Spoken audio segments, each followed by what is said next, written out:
You will hear a number of different recordings, and you will have to answer questions on what you hear.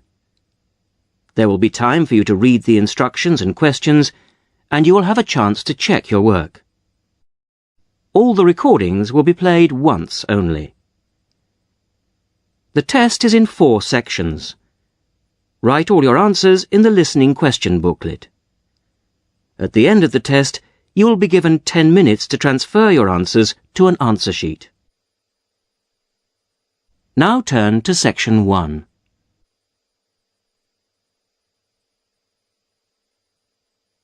Section 1. Listen to this telephone conversation between Janice Biggins, who works for a house renting agency, and John Anderson. First, you have some time to look at questions 1 to 6.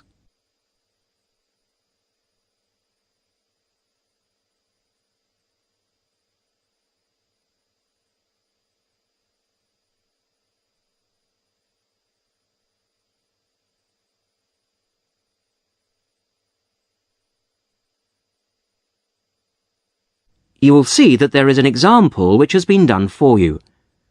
On this occasion only, the conversation relating to this will be played first. Hello, Flagstone. Oh, hello. Is that Flagstone Properties? Yes, that's right. Flagstone here. How can I help you? Hello. I'm ringing just to make inquiries about renting a house. The name of the agent is Flagstone, so Flagstone has been written in the notes. Now we shall begin. You should answer the questions as you listen, because you will not hear the recording a second time. Listen carefully to the first part of the conversation and answer questions 1 to 6. Hello, Flagstone. Oh, hello.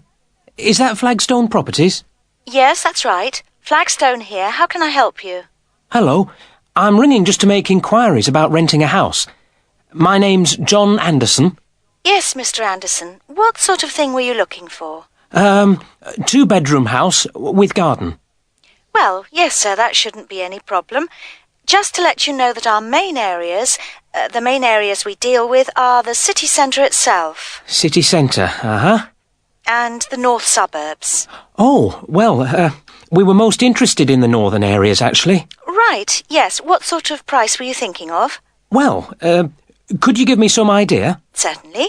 It really ranges from £250 per month. Only £250? Yes, to about £500, depending on a number of different factors. Oh, what does it depend on? Well, obviously the quality of the area, and then whether there's a garden. Oh, well, as I said, we'd want a garden. And a garage pushes up the price. Right. Well, we wouldn't necessarily need one.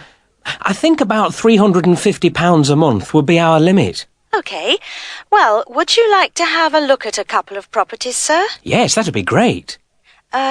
Looking at our files, I think we've got 2 which might suit you. Oh, hang on. I'll just get a pen. Right. OK, well, there's one on West Park Road, which is £325 a month. Uh-huh. Are the bills included? Well, that one just includes the water bill. OK, right. And the second house is in Tithe Road. I'll just spell that for you, OK? Yep. Tithe Road. Yeah, got that. And how much is that one? That's £380. 380. Is that including water? No, I'm afraid not, but it does include the telephone rental. Oh, well, that's not too bad then. Before you hear the rest of the conversation, you have some time to look at questions 7 to 10.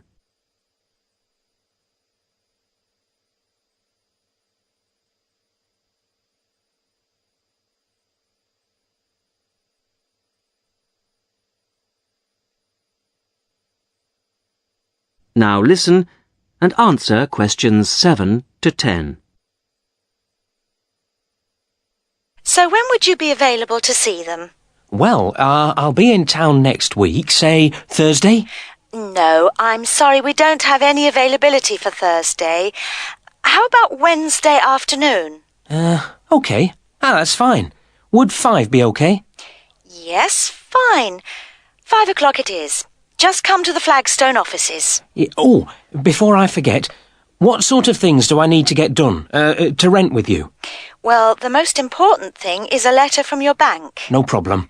And then a reference letter from your employer. Yes, that's OK. Great. And then we would need you to give 2 weeks' notice of moving in. Right, 2 weeks' notice. And what about a deposit? That's 1 month's rent, whatever the amount is. OK. 1 month. Is that it? No, sorry, one more. You will have to pay for the contract. Oh, yes, I'd forgotten about that. OK, fine. So I'll start arranging those, and I'll see you next week. Yes. Thanks very much. Bye. Goodbye.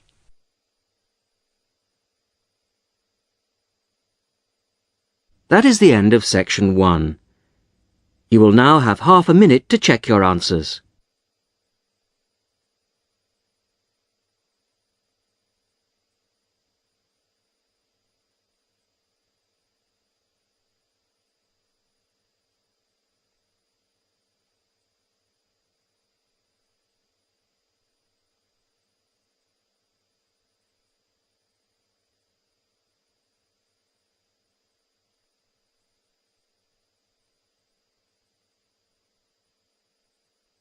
Now turn to section 2.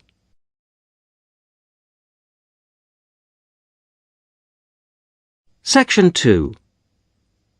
You are going to hear a conversation between two women about the health system in England.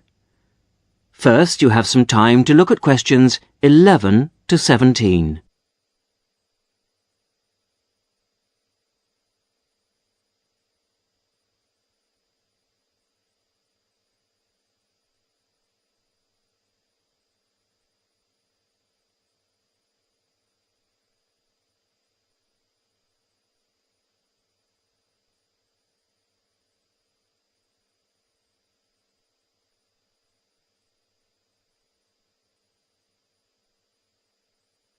Now listen to the first part of the conversation and answer questions 11 to 17. Hello, Mrs. Sutton. Come in. How are you settling in next door? Have all your things from Canada arrived yet? I thought I saw a removals van outside your house yesterday afternoon. Yes, they came yesterday. We spent all day yesterday arranging them. It's beginning to feel a bit more like home now. Oh, that's good. Look, come in and sit down. Are you all right? You look a bit worried. Well, I am a bit. I'm sorry to bother you so early, Mrs. Smith, but I wonder if you could help me. Could you tell me how I can get hold of a doctor? Our daughter, Anna, isn't very well this morning, and I may have to call somebody out. She keeps being sick, and I am beginning to get a bit worried. I just don't know how the health system works here in England. All I know is that it's very different from ours back in Canada. Well, I don't know really where to start. Let me think. Well, the first thing you have to do is find a family doctor. Mm-hmm. Sometimes we call them general practitioners as well. Right. And register with him or her. If you live here, you've got to be on a doctor's list. If you're not, things can be a bit difficult. Oh. Nobody will come out to you if you're not registered. Anyway, they work in things called practices. Sort of small groups of family doctors all working together in the same buildings. Now, what you've got to do this morning is register with one of them. There are 2 practices near here, so we're quite well off for doctors in this part of Manchester. There's the Dean End Health Centre, about 10 minutes walk away. And there's another practice in South Hay. That's about 5 minutes away, going towards the town centre. We're registered at the Dean End one, but they're both OK. There are about 6 doctors in our practice and 4 in the other, so ours is quite big in comparison. and the building and everything's a bit more modern. South A is a bit old-fashioned, but the doctors are okay. Their only problem is that they don't have a proper appointment system. Sometimes you have to wait for ages there to see someone. Anyway, you go to the receptionist in whichever health centre and ask her to register you with a doctor there. You have to fill in a form, but it doesn't take long. Ours is called Dr. Jones, and we've been going to him for years, ever since we moved here 15 years ago. I wouldn't say he's brilliant, but I suppose he's all right, really. We're used to him now. They say he's very good with elderly people, but he does tend to get a bit impatient with children.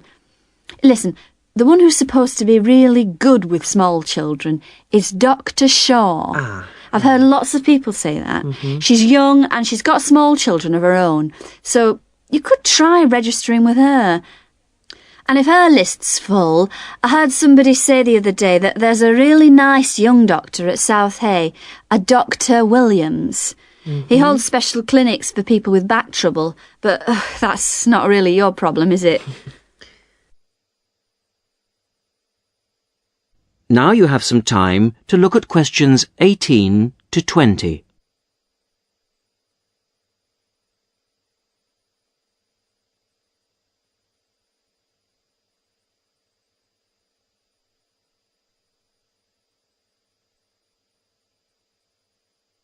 Now listen to the rest of the conversation and answer questions 18 to 20. If you want a doctor to visit you at home, you have to ask for a home visit. You're supposed to do that before 10:30 in the morning, but obviously if it's an emergency, you can phone at any time, night or day. It might not be your doctor that comes, though. It's quite often one of the other doctors in the practice. It doesn't really seem to make much difference. Right. Otherwise, you make an appointment to see your doctor at the health centre. You usually get seen the same day. Not always, of course, but usually, as I say. They hold surgeries between 9 and 11:30 every weekday, and from 4 to 6:30 Monday to Thursday. Saturdays are only for emergencies. I see. When the doctor sees you, he gives you a prescription. He writes what medication you need on it, and you take it to a chemist shop. There's one opposite the centre. If it's for a child under 16, you don't have to pay, so if it's for Anna, there's no problem. The same thing goes if you're unemployed or retired, or if you're pregnant. Just as well, because it's not cheap. You pay the same price for each item the doctor has prescribed. At the moment, it's something like £5 per item. So you pay for the medication, but the consultation with the doctor doesn't cost you anything. It's completely free as long as you're a resident here. You're going to be here for 3 years, aren't you? So, well, there shouldn't be any question of you paying anything to see the doctor. So that's one less problem to worry about. Look, Mrs. Sutton, if you want, I'll sit with your daughter for half an hour if you want to go down to the health centre to register. It's no trouble, really, don't worry. Are you sure you wouldn't mind? That would really help me a lot. I'll ask them if they can send someone round later to see Anna. I think I'll try the Dean End Centre. Good idea. Don't worry about Anna. Right. I'll be back as soon as I can.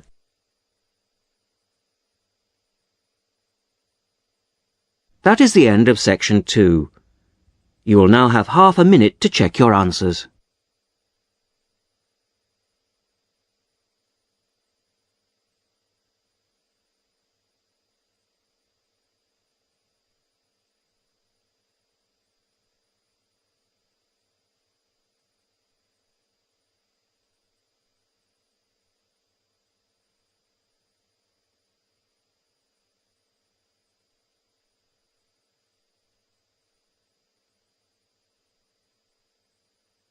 Now turn to section 3.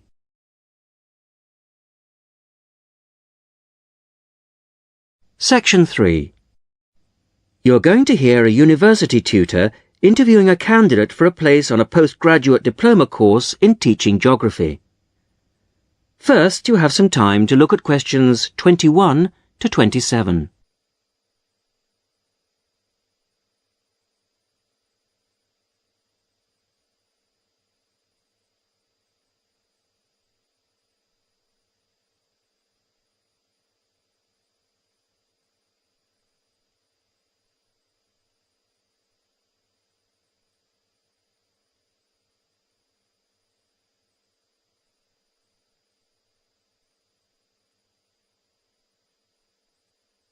Now listen carefully to the first part of the interview and answer questions 21 to 27. Hello. Jonathan Briggs, isn't it? Yes, that's right. Do come in and sit down. Thanks. Right. Well, Jonathan, as we explained in your letter, in this part of the interview, we like to talk through your application form, your experience to date, etc. And then in the second part, you go for a group interview. Group interview. Yes, I understand. So, your first degree was in economics. Yes, but I also did politics as a major strand.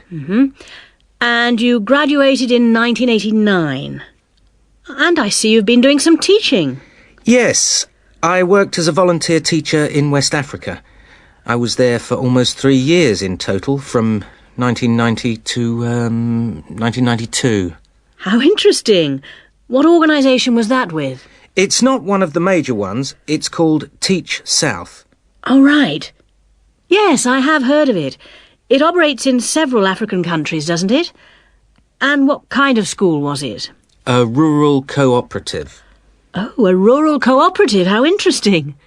And what did you teach? A variety of things in different years.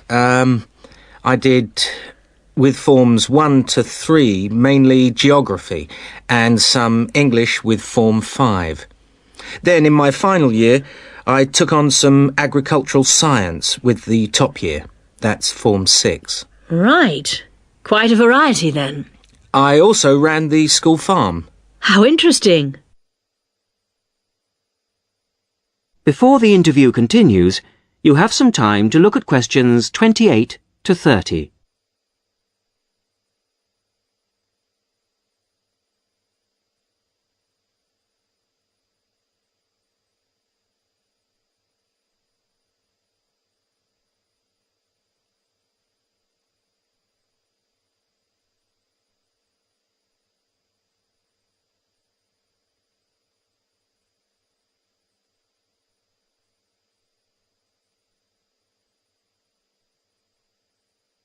Now listen to the rest of the interview and answer questions 28 to 30. And how did you find the whole experience? I'll be honest with you. At the end of the first year, I really wanted to leave and come home. Oh, why was that? Well, I was very homesick at first and missed my family. Oh, yes, I can understand that. And I also found it frustrating to have so few teaching resources. But I did decide to stay, and in the end I extended my tour to a 3rd year. Right. Things must have looked up then. Yes, we set up a very successful project breeding cattle to sell locally. Really? And then, after a lot of hard work, we finally got funds for new farm buildings. And you wanted to see things through. Uh-huh. And that's why you want to train to teach geography. Yes. I've had a couple of jobs since then, but I now realise I like teaching best. And I chose geography because it's my favourite subject. And also because I think it has so many useful applications. Well, you certainly have had some interesting work experience. I'll ask you now to go on to the next stage of the interview.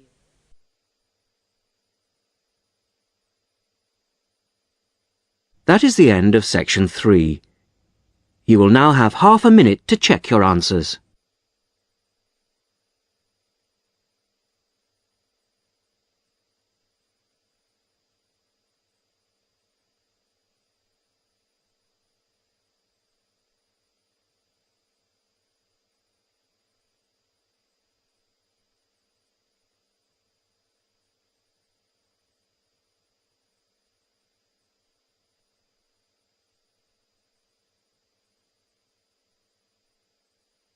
Now turn to section 4.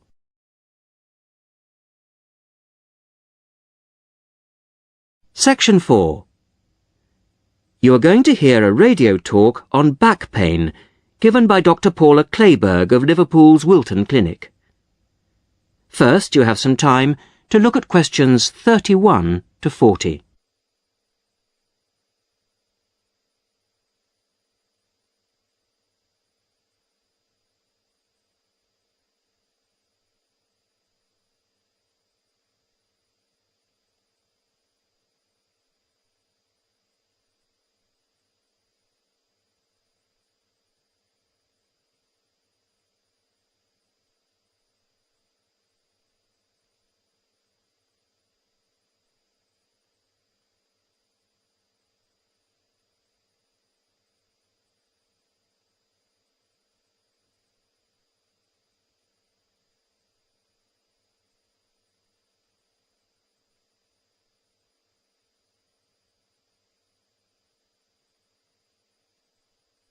Now listen carefully to the talk and answer questions 31 to 40.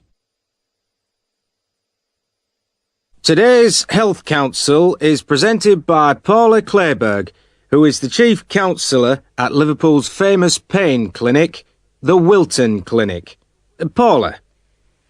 Do you know what Prince Charles, Sevi Ballesteros and Elizabeth Taylor have in common? They all suffer from chronic back pain. In fact, bad backs are one of the most common health problems today, affecting people in all walks of life. The most recent available figures show that about 250,000 people are incapacitated with back pain every day. And many sufferers don't know the cause or the solution to their problem.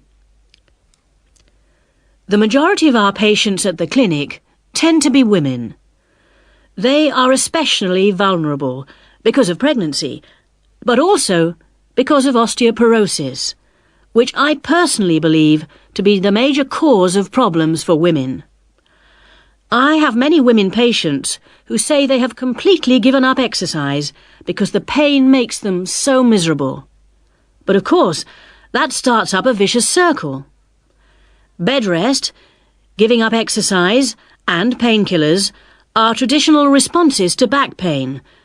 But although there are many excellent drugs on the market, at our clinic we're beginning to realise the unique benefits of relaxation therapy. Other specialists in the field make a strong case for certain types of exercise, but in our experience they are easily mishandled and can lead to more harm than good. Now let's look at some of the reasons why back pain is developing into such a unique menace. In general, the body is pretty good at self-repair. A strain or a blow to a limb, though painful at the time, generally resolves itself. But the body's response to back injury can be very counterproductive. When pain strikes, we attempt to keep the back as immobile as possible, which makes the muscles tense up. Research shows that they often go into spasm, which causes further twisting of the spine. A vicious circle is underway. The second mistake we often make when stricken with extreme back pain is to go to bed and stay there. Although at the clinic we recognise that a short rest in bed can be helpful, up to 2 days, any longer makes our back muscles become weaker and unable to hold up our spine. The pain, therefore, becomes worse. Another problem is being overweight. Anyone a stone or more overweight who already has back pain is not doing himself any favours. Though it won't actually set it off in the first place, the weight will increase the strain and make things worse. The British diet could be partially to blame for the increase in back pain. Over the last 10 years, the average weight of men has risen by 11 pounds and of women by 9 pounds. So much for the causes and aggravations of pain. But what can we do to help? There are many ways in which simple day-to-day care can make all the difference. The first point to watch, of course, is weight. If you are overweight, a diet will make all the difference. Also, studies have shown that just 1 hour sitting in a slouched position can strain ligaments in the back which can take months to heal. At the clinic, we have come to the conclusion that the major cause of the problem is not with the design of chairs, as some have suggested, but in the way we sit in them. It can be useful to get special orthopaedic chairs, but remember, the most important improvement should be in our posture. Another enemy of your back is, of course, your beds. If your bed doesn't give enough support, back muscles and ligaments work all night trying to correct spinal alignment, so you wake up with a tired, aching back. Try out an orthopaedic mattress or a spring-slatted bed. Research shows that both can be beneficial for certain types of back pain. Another hazard for your back are the shock waves which travel up your spine when you walk, known as heel strike. A real find for our patients has been the shock-absorbing shoe insert. A cheap but very effective solution. And you might be better off avoiding shoes with heels higher than 1.5 inches. Though absolutely flat shoes can be a solution for some, others find their posture suffers. Finally, a word about the state-of-the-art relief, the TENS machine. A small battery-powered gadget which delivers subliminal electrical pulses to the skin. Our experience indicates that your money is better spent on the more old-fashioned remedies.